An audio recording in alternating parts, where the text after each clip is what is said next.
Mayor छ अब चौतर्फी घेरामा पर्नुहुन्छ होला, सचेत हुनु होला। यो सतीले सरापेको देश हो, राम्रो काम गर्छु भन्न गाह्रो छ। यहाँ 49 सालदेखि काठमाडौँ महानगरपालिका बनाउँछु भनेर निर्वाचित भएर आएका थुप्रै जनप्रतिनिधिहरूले जमर्को नगरेका होइनन्।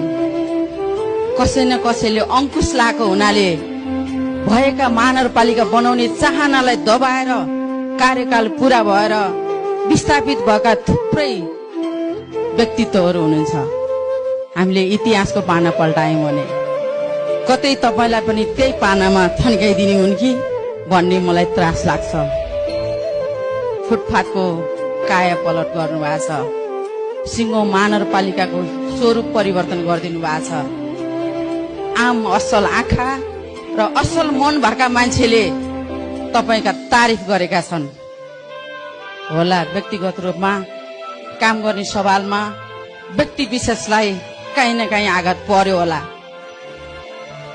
कहिले लोभले, कहिले लाभले आफ्ना अभिष्ट कुराहरू पूरा गरिरहेका मान्छेले पूरा गर्न नपाउँदा विरोध गर्नु स्वाभाविक हो। तर समग्रमा आम महानगरपालिका